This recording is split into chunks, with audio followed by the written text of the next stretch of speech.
Hey guys, welcome back to Buzzer2Buzzer.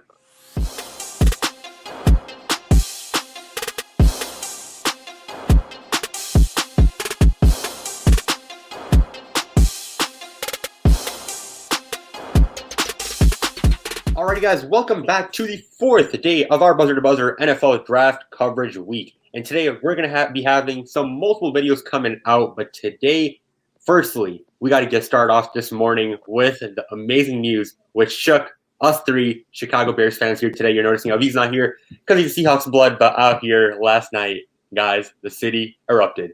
That, of course, being the reason why the Chicago Bears traded up to the number 11th pick last night, involving in a trade with the New York Giants, giving away a fifth-round pick this year, along with a number 1, number 4 next year.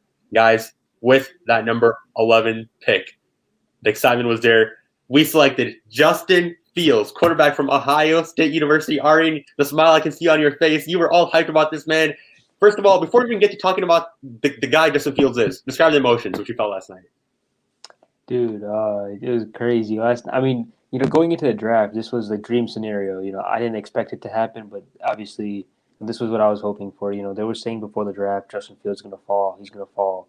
Maybe, some were saying out of the top 10, and I didn't even believe that. I thought some team was going to snag him at 8 or 9. But you watch the draft, and they kept on, J.C. Horn, Patrick Surtain, Eagles.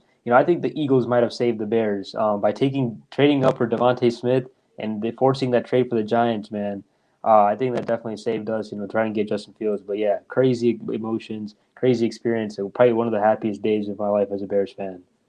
It's almost reminiscent of the Trubisky draft. We were all proud of like, this is our franchise quarterback, and it was just like that, and probably even better. When we got the trailer, obviously the Cowboys and Eagles had traded their pick. At first, they showed pick trade alert, so we're thinking, okay, the Bears come up. When the Eagles showed up, we were kind of like riled back down, like, okay, maybe New England's gonna make a play later on, maybe us, because we knew Minnesota wasn't going to be trading with us. Then, literally, the next play, we get the trade alert again. The fear of New England coming up after that trade alert sign. We saw the orange. We started yelling. It was amazing. Justin Fields is now there. Well, guys, it's one of the first trades which the Giants GM, Gettleman, I believe his name is, it's one of the first trades he's made in his 9 seasons as a general manager for the first time, making a trade in that first round. Now, guys, 4 years ago, we all saw what happened. We traded up to the number 2 spot, selecting our guy, Mitchell Trubisky. And obviously, we saw how that 4-year stint of an experiment ended out with Mr. Trubisky not even being a part of our team. But this draft, as we all knew, the pressure heading into the game.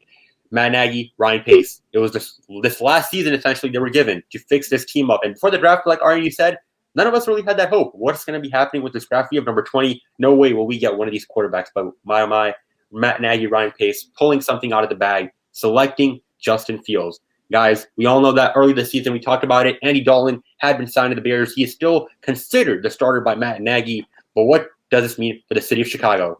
We are finally looking at a quarterback who we can believe in. Our thoughts. I don't. A lot of people are going to compare this to us trading up for Trubisky, but I think this is not. This is definitely not the same scenario. Trubisky at that point, and no one would have picked Trubisky first except the Bears. Everyone in this draft knew Justin Fields was a top 2 quarterback, maybe worst case top 3. But as for what's going to happen, I think this is going to be completely different. I think we have a much better team than when Trubisky stepped in. And this is Matt Nagy's pick. This is Matt Nagy's quarterback. And he didn't draft Trubisky. He came in to help Trubisky, but Trubisky was so bad it didn't work out. Matt Nagy wanted Justin Fields because he thinks he fits his offense really well, and I really hope he does, because if we've seen other quarterbacks in the West Coast system, quarterbacks like for example Patrick Mahomes, Justin Herbert, Russell Wilson, they really excelled in the West Coast offense, and so hopefully Justin Fields follows their lead. I think as Bears fans, we should tread carefully. Trubisky's first time in Chicago, he was booed, at the United Center. I don't want that. Obviously, the city of Chicago is treating Justin Fields far differently from the night Trubisky was drafted. But regardless, we shouldn't consider 1 or 2 games of bad developmental play the end of all worlds. But as a Bears fan, Ohio State, it scares me that Ohio State quarterbacks have had relatively no success in the NFL, and I want him to be the change. You hope for him to be the change. You could say he's different from Dwayne Haskins, the last one, but that still scares you coming from OSU, being a powerhouse. The same thing with Alabama quarterbacks. That's what people were worried about Mac Jones. Is it his talent or is it actually him? So I want to tread carefully. Justin Fields seems very promising, and hopefully he was the reason Ohio State was so good. Well, I'm gonna go with Arnie. Before in the mock draft too, although we did not have him the top 12 picks, he was number 2. I think that honestly, when the season starts going, he's gonna be the player, the quarterback. Teams are gonna look at and be like, we missed out on him. Of course, Trevor Lawrence, we all know, guys, he's gonna fit into the system with Urban Meyer really well. But number 2, I got high hopes for this man, Justin Fields. He will hopefully make this team something which it deserves. The smiles are on our face. The smiles are all over our face right now. You got to see our immaculate.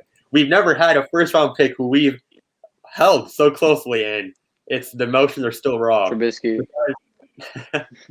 Trubisky was something else, Arsh, but this time it just feels so different. Maybe just because we're so much more into the game. But let's talk about, what's realistic looking like now. We all know the last time Matt Nagy said he still has faith in Andy Dalton. They're going to develop. Matt Nagy, as we guys all know, was a part of the developmental team for Patrick Mahomes with the Kansas City Chiefs. What expectations do we have for Justin Fields coming in this first season? Are we expecting a run at the top of the division, a playoff berth? What's going on here?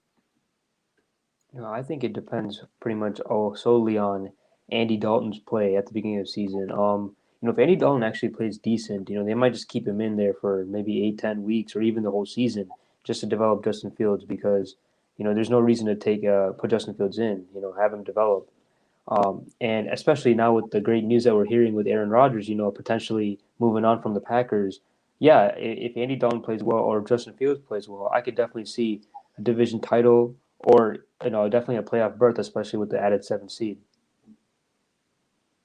Yeah, no, with the Ryan Pace, Matt Nagy, both in the hot seat situation, you have to take into account how they want to play this to make sure they keep their jobs. If they end up doing a good job, they start winning games. Justin Fields is promising, but it's not a successful season per se. Ownership could easily say, hey, we like this Justin Fields pick, but we want to have different hands develop and make sure that we're building this team with people we can trust more than you guys. So they want to make sure that they're winning games as a number one priority, trying to get into the playoffs. So if Justin Fields isn't ready to do that, or like Arian said, Andy Dalton's winning games, we have to go with that. For sure, it's going to be interesting to see how the Andy Dalton situation, along with, do keep in mind, we still got Nick Foles under contract for $9 million throughout this whole year. 2 veteran quarterbacks, as we know. Nick Foles obviously accomplished Super Bowl MVP. Andy Dalton, he got some veteran experience as well. They can both, for sure, help tailor Justin Fields into a great quarterback. And coming under Matt Nagy's system, ready, excited to see that run action, seeing our team just balling out that can already envision it, that Allen Robinson and Justin Fields combination, a lot to be excited about. Alrighty, guys. Well, those are our thoughts on the Chicago Bears, arguably making one of the best draft picks, who knows, in their franchise history. Guys, Justin Fields is going to be taking that number 1 for his jersey number, and hopefully he can elevate the Chicago Bears to the number 1 team in the NFC North and maybe even in the NFC. Guys, as always, be sure to like button, subscribe, and comment down below your thoughts and emotions on the Bears potentially changing up their future by taking Justin Fields. Guys, take care, and more thoughts about the draft from us to come later on today. See you guys.